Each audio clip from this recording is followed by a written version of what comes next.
Hello friends, student, शिक्षक साथियों, स्वागत है आपका अपने यूट्यूब चैनल में। तो आज हम बात करने वाले हैं यूपी टेट 2026 में आवेदन करते समय आ रही समस्याओं के संबंध में। तो अगर आपने फॉर्म भर दिया है तो भी, और अगर आपने फॉर्म अभी नहीं अप्लाई किया है तो भी आप इस वीडियो को जरूर देख लें। तो यहाँ पर दो मुख्य आपकी समस्या आती हैं। एक आपका ट्रेनिंग सर्टिफिकेट आपका आता है। ट्रेनिंग सर्टिफिकेट में यहाँ पर बहुत लोग कन्फ्यूज हैं कि हम यहाँ पर सर्टिफिकेट लगाएं या आपका जो है डिग्री लगाएं या मार्कशीट लगाएं। तो देखिए, आपका जो बीएड होता है, बीएड में जो भी आपको यहाँ पर अंक पत्र मिलता है उसके साथ साथ यहाँ पर आपको जो है डिग्री मिलती है, क्योंकि वो आपका डिग्री कोर्स है। लेकिन डीएलएड वाले होते हैं, जिसका डिप्लोमा कोर्स होता है, वहाँ पर जो है सर्टिफिकेट मिलता है। तो अगर आपने डिप्लोमा या फिर आपने जो है बीएड कंप्लीट कर लिया है और आपको वहाँ पर से बीएड में डिग्री मिल गई है और डीएलएड में आपको सर्टिफिकेट मिल गया है, तो फिर आपको यहाँ पर डिग्री और सर्टिफिकेट ही अपलोड करना है। ध्यान देंगे किसमें, ट्रेनिंग सर्टिफिकेट में, अगर आपने दोनों कोर्स पूरे कर लिए हैं। अन्यथा की स्थिति में अगर आपने डीएलएड फर्स्ट सेमेस्टर या सेकंड सेमेस्टर या थर्ड सेमेस्टर या फोर्थ सेमेस्टर में है, अभी आपका कंप्लीटली आपका पूरा नहीं हुआ है। इसी प्रकार से अगर आप बीएड कर रहे हैं तो आपका वहाँ पर पूरा नहीं है। तो अगर आपका बीएड कोर्स अपियरिंग है, फर्स्ट सेमेस्टर में है, सेकंड सेमेस्टर में है, थर्ड सेमेस्टर में है, फोर्थ सेमेस्टर में है, तो फिर वहाँ पर जो भी आपकी लेटेस्ट सेमेस्टर की मार्कशीट होगी, जो भी आपने हाल ही में एग्जाम पास किया है, वो चाहे आपने सेकंड सेमेस्टर का एग्जाम पास किया हो, चाहे आपका थर्ड सेमेस्टर का एग्जाम पास किया हो, वो आपको यहाँ पर अपलोड करना है। उसकी मार्कशीट, सर्टिफिकेट आपके पास नहीं होगा डिप्लोमा करना, तो फिर आपका बीएड की डिग्री होगी, क्योंकि आपने कंप्लीट कोर्स नहीं किया है। तो अगर आप अपियरिंग हैं तो फिर वहाँ पर जो आपकी लेटेस्ट सेमेस्टर की मार्कशीट है, जो अभी आपने अंतिम सेमेस्टर का पेपर दिया है हाल ही में, उसका अंक पत्र आपको यहाँ पर अपलोड करना है और उसी अंक पत्र का क्रमांक आपको आगे भी अपलोड करना है। क्रमांक आपका डीएलएड वालों में आपका बाएं साइड आपका लिखा होता है। क्रमांक में आप भी ये भी ध्यान रखें, किसी प्रकार का यहाँ पर हाइफन ऑब्लिक का प्रयोग नहीं करना है। अगर आपका है तो उसको आप हटा देंगे, ठीक है। सिंपली जो आपके नंबर्स हैं वही आपका यहाँ पर एक्सेप्ट करेगा। तो आप ध्यान रखेंगे कि आपकी जो मार्कशीट है, मार्कशीट में बाएं साइड पे आपका क्रमांक आपका लिखा रहता है, अंक पत्र क्रमांक, उसको आप देख लेंगे। और इसके पहले मैंने वीडियो के माध्यम से बताया था कि अनुक्रमांक और अंक पत्र क्रमांक जो है आपका अलग अलग रहता है, एक ही नहीं रहता है। बाय द वे, आपको यहाँ पर अंक पत्र क्रमांक आपको नहीं मिलता है तो आप क्या करेंगे, उस स्थिति में आप दोनों कॉलम में अपने मार्कशीट का रोल नंबर ही भर देंगे। वहाँ पर बहुत ज़्यादा कन्फ्यूजन की आवश्यकता नहीं है। तो अगर आपका अंक पत्र क्रमांक नहीं मिल रहा है, आप प्रयास करेंगे, मार्कशीट में आपका कहीं ना कहीं लिखा होगा। मैंने पिछले वीडियोज़ में बताया कि कैसे आप मार्कशीट में देखेंगे अपना अंक पत्र क्रमांक, वो आप भर देंगे। उसके बाद क्या होता है कि जब आप ये काम कर लेंगे तो आगे हम बढ़ते हैं। यहाँ पर देखिए, अपलोडिंग फाइल पे जाते हैं। यहाँ पर आपका जो है चेंज फाइल कर देते हो। अब देखिए, यहाँ पर मैं सर्टिफिकेट ही अपलोड कर रहा हूँ। देखिए यहाँ पर आपका जो है ये आपका, क्योंकि इनका यहाँ पर पूरा हो चुका है तो मैं यहाँ पर देखिए सर्टिफिकेट ही अपलोड कर रहा हूँ। अगर ये अपियरिंग में होती तो मैं यहाँ पर जो है मार्कशीट अपलोड करता। इसके पहले वाले केस में मैं बता चुका हूँ कि मैंने यहाँ पर मार्कशीट ही अपलोड किया था, क्योंकि वहाँ पर उनका सेमेस्टर पूरा नहीं था। तो यहाँ पर हम जो है डीएलएड सर्टिफिकेट यहाँ पर अपलोड कर दे रहे हैं, ठीक है। ये पहले से अपलोडेड है, तो यहाँ पर आप दोबारा कर सकते हैं। ये आपका पहले से मैंने अपलोड कर रखा है। उसके बाद देखिए, आपका ये आपका हैंड रिटन आपका घोषणा पत्र है। इसमें भी आपका बहुत लोग कन्फ्यूज हैं। इसको आपको हिंदी या इंग्लिश किसी एक भाषा में लिखना है और अपने हस्ताक्षर नीचे कर देने हैं। उसके बाद यहाँ पर आपको जो है जेपीजी फाइल में यहाँ पर सेलेक्ट फाइल कर लेना है और जाएंगे तो यहाँ पर आपका जो है जो जिसने लिखा है उसका यहाँ पर हम सेव कर देंगे इस प्रकार से। और यहाँ पर हम अपलोड पे क्लिक, तो यहाँ पर आपका घोषणा पत्र अपलोड हो गया। उसके बाद देखिए, यहाँ पर आपका आता है कैटेगरी सर्टिफिकेट ओबीसी। मैंने यहाँ पर चयन किया था, तो ओबीसी का यहाँ पर जो है सर्टिफिकेट आपसे कह रहे हैं कि अपलोड कीजिए। तो आप ध्यान देखिए कि जो हमारी महिला अभ्यर्थी हैं, उनका जो आपका जाति प्रमाण पत्र होगा वो आपका पिता पक्ष का होगा। उससे संबंधित आप कैसे प्रमाण पत्र बनवाएंगे उसके बारे में हमने वीडियो आपको दे रखा है। आप उसको दे करके अपना जो है जाति प्रमाण पत्र आवेदन कर देंगे। और कैसे आवेदन करना है, क्या प्रमाण लगाने हैं, वो मैंने सब कुछ बता रखा है। हाँ, अगर आपने मान लीजिए फॉर्म अप्लाई कर दिया है तो क्या होता है कि आप जो है अगर आपका जाति नहीं बना है तो देखिए, अगर आप आपकी आगामी अगर शिक्षक भर्ती आएगी तो भी आपसे यही प्रमाण पत्र मांगेगा। तो हमें अभी से प्रयास करना चाहिए कि हमारा जाति प्रमाण पत्र पिता पक्ष का बन जाए, क्योंकि यही आपका आयोग रहेगा और अध्यक्ष भी आपके यही रहेंगे। तो शिक्षक भर्ती में भी यही क्राइटेरिया आपका लगाएंगे। तो आप लोग क्या करें कि अपना जाति प्रमाण पत्र जो है पिता पक्ष का बनवा लें। मैंने सारा का सारा प्रोसेस बता दिया है। वीडियो को आप आसानी से देख करके अपना जाति प्रमाण पत्र बनवा करके तभी यहाँ पर आप अपलोड करेंगे। देखिए, यहाँ पर मैंने जो है अपना सर्टिफिकेट बनवा लिया है। आपको मैं दिखाने का प्रयास करूँगा पीडीएफ ओपन करके। देखिए, यहाँ पर आपका मैं जाति पे जा रहा हूँ। यहाँ पर आपका कास्ट सर्टिफिकेट, और देखिए आपका कास्ट मैंने बनवाया था और जल्दी ही आपका बन गया है। मैंने 19 तारीख को अप्लाई किया था यहाँ पर और तुरंत बन गया, ठीक है। अगर आपको देखना है तो मैं यहाँ पर आपको दिखाने का प्रयास कर रहा हूँ। देखिए, यहाँ पर आपका लिखा हुआ है, ये आपका जाति प्रमाण पत्र है। अब देखिए यहाँ पे क्या लिखा हुआ है, पुत्री यहाँ पर आपका है और उसके बाद पत्नी आपको यहाँ पर दिया गया। ध्यान से देखिए, आप जब आवेदन करवाएंगे, ये 20/4 का देखिए आपका जनरेटेड है, 20/4/2026 का ये आपका बना हुआ है। तो आप यहाँ पर ध्यान रखेंगे कि आपका जो जाति प्रमाण पत्र है वो आप कैसे आवेदन कराएंगे उसके आधार पर ही आपका बनेगा। मैंने 19 को करवाया था और 20 को मैंने लेखपाल से बात करके इसको जो है जनरेट करवा लिया, तो आपका ये आपका हो गया, ठीक है। तो इस प्रकार से आप यहाँ पर कर सकते हैं, बहुत कठिन नहीं है। अगर आपने नहीं बनवाया है तो आप इसको बनवा लें, बाद में आपका बहुत काम करेगा, ठीक है। तो आप इस प्रकार से इसका आवेदन करवाएंगे। 5 आपको वहाँ पर प्रमाण पत्र लगाने हैं। वीडियो को पूरा देखेंगे तो आपको आसानी से समझ में आएगा कि कैसे हम आवेदन करवाएं। आगे हम बढ़ते हैं। यहाँ पर आपका ये सब हो गया। अब यहाँ पर proceed to preview and submit पे क्लिक करेंगे तो यहाँ पर आप जो है प्रोसीड टू व्यू, यहाँ पर देखिए सारे स्टेप आपके यहाँ पर जो है हो गए, भर गए यहाँ पर। तो अब यहाँ पर जो है ओटीआर आपका प्रीव्यू है, इसको आप एक बार देख लेंगे। सारा का सारा डिटेल यहाँ पर आपको दिया गया है, ठीक है। कोई आपको यहाँ पर दिक्कत अगर लगती है तो आप उसको जो है चेंज भी कर सकते हैं। कैटेगरी सर्टिफिकेट नंबर भी आप एक बार जरूर मैच कर लेंगे, जो आपने यहाँ पर भरा है वो आपका सही है कि नहीं सही, तभी आपको वहाँ पर अपनी कैटेगरी का आपको यहाँ पर लाभ मिलेगा। अगर आपने गलत भरा है तो आपको कैटेगरी का लाभ वहाँ पर आपको जो है फिर नहीं मिल पाएगा, ठीक है। तो ये आप ध्यान रखेंगे। सारा का सारा यहाँ पर एड्रेस आपका है, हाई स्कूल इंटर आपका यहाँ पर सब भरा हुआ है। यहाँ पर मैंने एमए भी भर दिया है, पोस्ट क्वेश्चन अगर आपका है वैकल्पिक है, अगर आप भर देंगे तो ठीक है, नहीं भरते हैं तो वहाँ पर कोई दिक्कत आपको नहीं होगी। ठीक है, इस प्रकार से हम भर करके यहाँ पर डॉक्यूमेंट्स मैंने सारे के सारे अपलोड कर दिए हैं। आप देख सकते हैं यहाँ पर सारे डॉक्यूमेंट्स यहाँ पर आपके अपलोडेड हैं। और मैंने कहा था कि ट्रेनिंग सर्टिफिकेट में अगर आपका पूरा है बीएड और डीएलएड तो आप सर्टिफिकेट ही अपलोड करेंगे। अगर आप अपेयरिंग में है, किसी भी सेमेस्टर में आप हैं, तो जो आपकी लेटेस्ट सेमेस्टर की मार्कशीट है वो आप वहाँ पर अपलोड कर देंगे। तो इसको आप ध्यान रखेंगे, ये मैंने सब कर दिया यहाँ पर आपका। ठीक है, अब यहाँ पर मैं ओटीआर डिक्लेरेशन पे जा रहा हूँ, तो यहाँ पर आपसे टिक करवाएगा। यहाँ पर टिक करने के बाद यहाँ पर कंप्लीट ओटीआर पे क्लिक कर देंगे। जैसे क्लिक करेंगे तो आपका ओटीआर कंप्लीट हो गया। उसके बाद देखिए आप यहाँ पर एग्जामिनेशन पे आएंगे। एग्जामिनेशन आप देखिए यहाँ पर आपका लिखा है अप्लाई नाउ, इसी पर हम क्लिक कर देंगे। यहाँ पर इसके बाद आपका आता है एसेंशियल क्वालिफिकेशन, वो भी आपका बहुत इंपॉर्टेंट है। अप्लाइड फॉर अगर आप दोनों पेपर करते हैं तो यहाँ पर देखिए मैं पहले आपसे दोनों का बता रहा हूँ कि कैसे आप करेंगे। मैंने यहाँ पर दोनों कर दिया है। सेलेक्ट सब्जेक्ट ग्रुप, तो अगर आप एक पेपर करें तो यहाँ पर आप 1 to 5 का सिलेक्शन करेंगे। अगर दोनों करें तो 6 to 8 करेंगे यहाँ पर आपका। अगर आप दोनों कर रहे हैं तो आपका both paper first and second आप करेंगे। ठीक है, इस प्रकार से आप पेपर सेकंड फर्स्ट। और फिर उसके बाद सेलेक्ट ग्रुप में आप यहाँ पर अगर आपने बीएससी कर रखा है, साइंस आपका बैकग्राउंड रहा है, तो फिर आप यहाँ पर 60 नंबर आपको मैथ और साइंस के मिलेंगे। और अगर आपने सोशल साइंस आर्ट कर रखा है तो फिर आपको वहाँ पर सोशल साइंस से आपके यहाँ पर 60 क्वेश्चन मिलेंगे। तो जो भी आपका ग्रुप हो ग्रेजुएशन के बेस पे उसी के अनुसार आप भरेंगे। अगर आपने ग्रेजुएशन आर्ट साइड से किया है तो आपको यहाँ पर सोशल साइंस एंड आर्ट भरना है। अगर आपने यहाँ पर ग्रेजुएशन साइंस स्ट्रीम से किया है तो फिर आप यहाँ पर साइंस और मैथ भरेंगे। तो मैं यहाँ पर सोशल साइंस और आर्ट यहाँ पर जो भी आपका एप्लीकेबल है, तो यहाँ पर मेरे में साइंस और मैथमेटिक्स आपका यहाँ पर एप्लीकेबल है। ठीक है, दोनों में प्राइमरी क्योंकि आप दोनों भरें तो यहाँ पर आपको सिलेक्शन करना पड़ेगा। ठीक है, are you working as a government teacher, अगर आप गवर्नमेंट टीचर हैं तो आपसे कह रहा है कि यहाँ पर आप यस करेंगे तो आपसे जो है सारे के सारे ऑप्शन खुलेंगे। यहाँ पर आपका टाइप आपका है, किस प्रकार के आप टीचर हैं, प्राइमरी में है, जूनियर में, तो आप यहाँ भर देंगे। स्कूल का नाम आप यहाँ भरेंगे। उसके बाद यहाँ पर देखिए आपका जो है मैं भर नहीं रहा हूँ, बता रहा हूँ यहाँ पर आपका डेट ऑफ ज्वाइनिंग, कब आपने सेवा में ज्वाइन किया उसकी आप डेट भरेंगे। उसके बाद डेट ऑफ रिटायरमेंट आपको मानव संपदा पोर्टल से मिल जाएगा, वहाँ से भर लेंगे। मानव संपदा कोड आप यहाँ भरेंगे। उसके बाद भाषा सेकंड का आप चयन करेंगे। ठीक है, ये कर लेंगे। तो मैं यहाँ पर केवल सिंपल एक आपका यहाँ पर जो है पेपर देने का प्रयास करूँगा और यहाँ पर आप नो कर देंगे। ठीक है, पहले नो कर दिया मैंने यहाँ पर। अब उसके बाद यहाँ देखिए आपका जैसे आपने यहाँ पर नो किया और यहाँ पर मैंने बोथ पेपर यानी कि फर्स्ट और सेकंड बताने का दोनों का प्रयास किया है, तो ये आपका बहुत ही इंपॉर्टेंट है। देखिए मैं यहाँ पर दोनों पेपर बता रहा हूँ और दोनों पेपर में अलग अलग क्वालिफिकेशंस होंगी और दोनों पेपर में आपको अलग अलग क्वालिफिकेशन के अकॉर्डिंग आपको जो है अपनी जो मार्कशीट है वो अपलोड करनी पड़ेगी।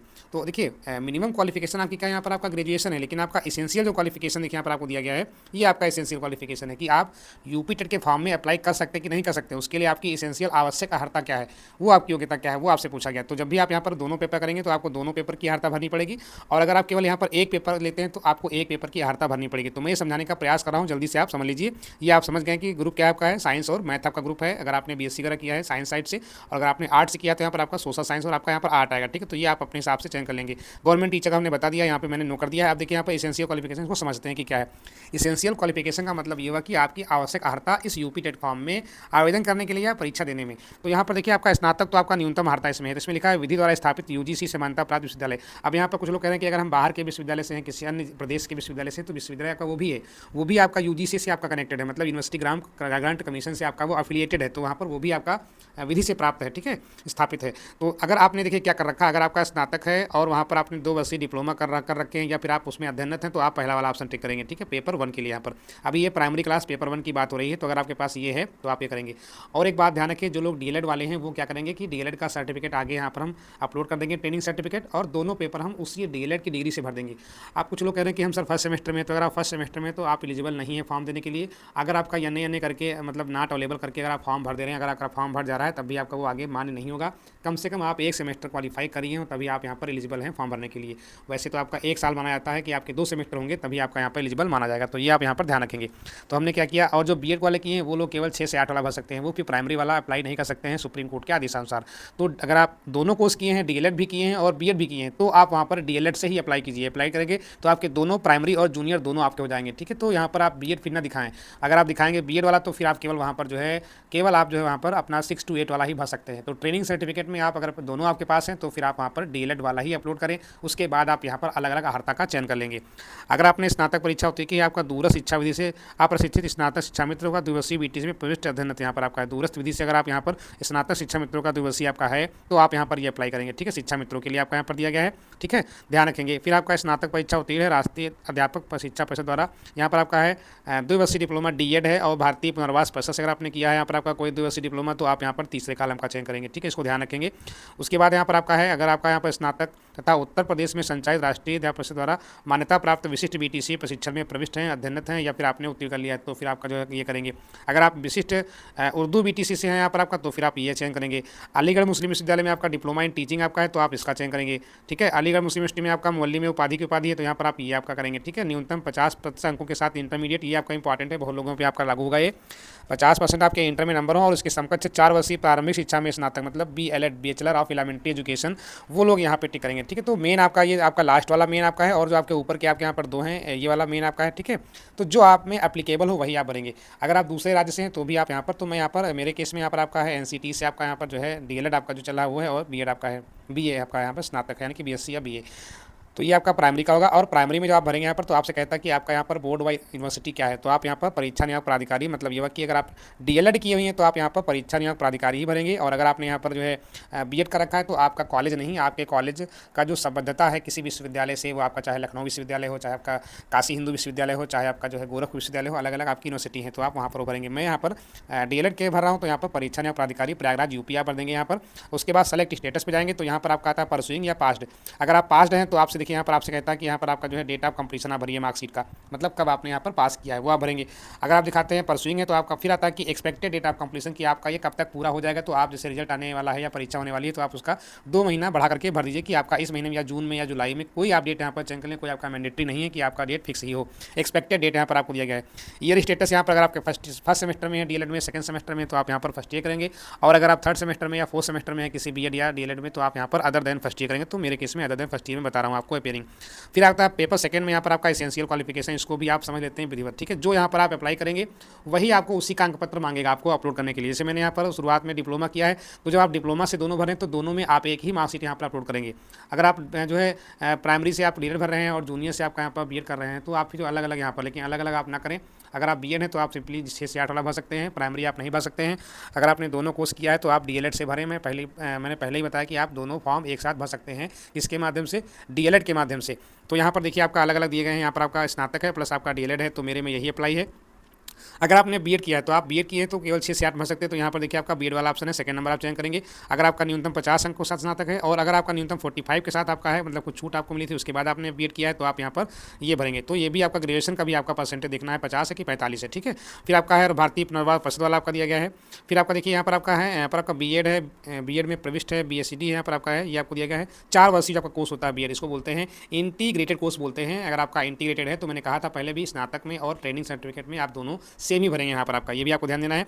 ये आपका B.LED में प्रविष्टि है 4 वर्षीय, ये भी आप यहाँ भर सकते हैं कि आपने यहाँ पर B.Ed कर रखा है तो B.LED वाले भी दोनों भर सकते हैं, प्राइमरी वाला भी और जूनियर वाला। तो B.LED का सर्टिफिकेट आप वहाँ ट्रेनिंग सर्टिफिकेट में लगा देंगे और यहाँ पर दोनों में मार्कशीट आप सेम अपलोड कर देंगे। ठीक है, ये बहुत ध्यान में बातें हैं। फिर आपका यहाँ पर देखिए ये भी आपका दिया गया 4 वर्षीय आपका B.LED है, प्रारंभिक स्तर में शिक्षा शास्त्र में B.LED है, बैचलर ऑफ एलिमेंट्री एजुकेशन, और ये B.Ed आपका स्पेशल एजुकेशन है, ये भी आप यहाँ पर कर सकते हैं। तो जो आप में अप्लाई हो आप वहाँ पर यही भरेंगे और जो यहाँ पर आप टिक करेंगे उसी के अकॉर्डिंग आपको यहाँ पर डॉक्यूमेंट्स अपलोड करने पड़ेंगे। ठीक है, तो जैसे इसके पहले मैंने यहाँ पर अपना वाला किया था वहाँ पर, तो वहाँ पर दोनों केस में था तो दोनों यहाँ पर।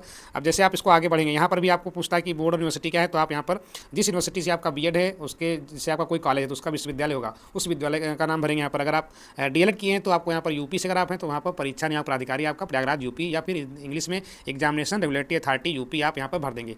इतनी बात आपको इंपॉर्टेंट है। वही आपका फिर आपका परसुइंग है या पास्ड है। अगर पास्ड है तो आपसे पूछता कि आपने कब पूरा किया है। उसके बाद लास्ट में पूछता कि आपका यहाँ पर लैंग्वेज कौन सी आपकी यहाँ पर है, हिंदी है कि आपकी लैंग्वेज सेकंड आपकी यहाँ पर, तो आपको वो भरना पड़ेगा। ठीक है, ये आपको यहाँ पर ध्यान देना है। सेलेक्ट लैंग्वेज में जाएंगे तो यहाँ पर आपकी 3 भाषाएं मिलेंगी, इंग्लिश, संस्कृत और उर्दू।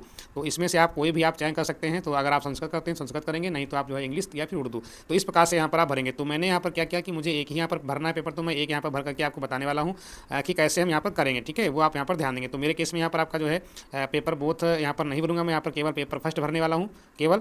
तो यहाँ पर आपको यहाँ पर ये नहीं भरना है। अगर आप पेपर प्राइमरी वाला भरें तो आपको यहाँ पर जो है ये नहीं भरना है कौन सा आपका ग्रुप है। अगर आप दोनों भरेंगे यानी कि आपका सेकंड पेपर के लिए आपका ग्रुप पूछता है, क्योंकि उसमें 60 क्वेश्चन आपके मैथ और साइंस के आते हैं और 60 क्वेश्चन आपके यहाँ पर जो है आर्ट के आते हैं, मतलब सोशल साइंस से आते हैं।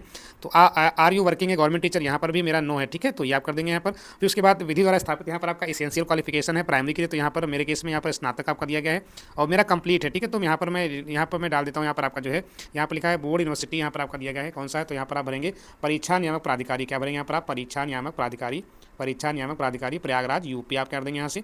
और यहाँ पर है पास्ट, तो यहाँ पर आप पास्ट कर देंगे। और पास्ट में फिर आपसे पूछता कि आपका ये कब कंप्लीट हुआ था, तो वो आप यहाँ पर डेट भरेंगे, जिस डेट में आपका यहाँ पर कंप्लीट हुआ है डीएलएड, उसका यहाँ पर आपको जो है डिटेल भरनी है। तो यहाँ पर देखिए आपका डेट सर्टिफिकेट में मिल जाता है, तो मेरे में यहाँ दिया गया है डेट ऑफ कंप्लीशन, यहाँ पर आपको दिया गया है, यहाँ पर 02 यहाँ पर आपको दिया गया है, मतलब दूसरा महीना यहाँ पर आपका 11वां आपका महीना है, 2 तारीख है, 11वां मतलब नवंबर हो गया, यहाँ पर आपका 2021 आपका हो जाएगा इस प्रकार से।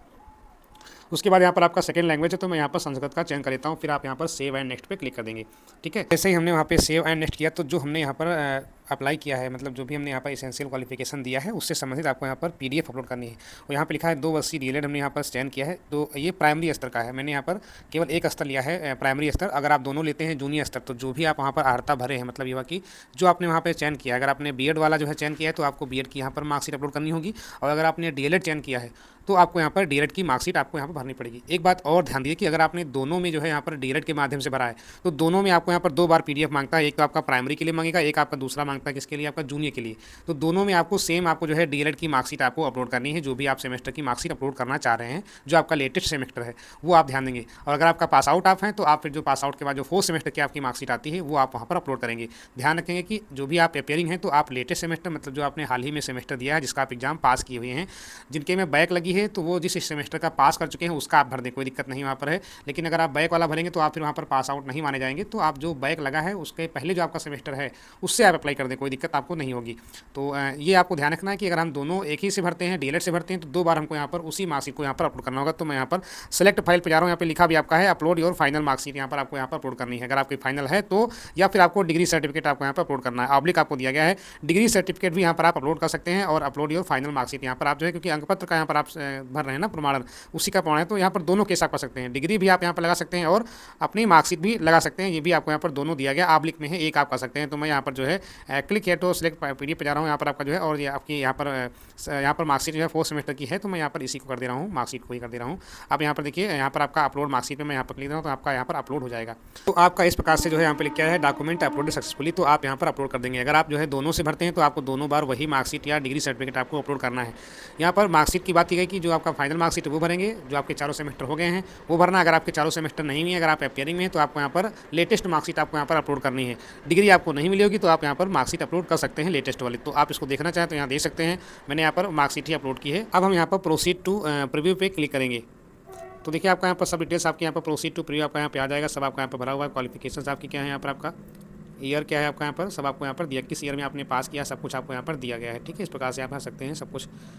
अब यहाँ पर देखिए, यहाँ पर आपका एग्री टू अवेव डिक्लेरेशन यहाँ पर आपका है, इस पर क्लिक कर देंगे कि आप सब कुछ जो यहाँ पर आप सहमत हैं। एक बार आप इसको जरूर देख लें, आपकी जो एंट्रीज हैं, आपका जो यहाँ पर लैंग्वेज प्रेफरेंस आपका है सब दिया गया है, इसको आप एक बार जरूर चेक कर लें। उसके बाद यहाँ पर आगे बढ़ेंगे, तो यहाँ पर मैं confirm and proceed to payment पे क्लिक कर दे रहा हूँ। जैसे क्लिक करेंगे तो आपके सामने यहाँ पर फीस का आपका डैशबोर्ड आएगा। मैं यहाँ पर SBI चुन रहा हूँ, SBI के बाद यहाँ पर नाउ वाया SBI ई पे कर देंगे यहाँ पर आप। उसके बाद यहाँ पर आपका जो है SBI ई पे आपका खुल जाएगा, यहाँ से आप जो है अपना पेमेंट आराम से, मैं कार्ड से करने वाला हूँ, तो मैं यहाँ पर कार्ड से कर दूँगा। कार्ड नंबर मुझे भरना है, उसके बाद यहाँ पर आप आगे कर सकते हैं अपने हिसाब से।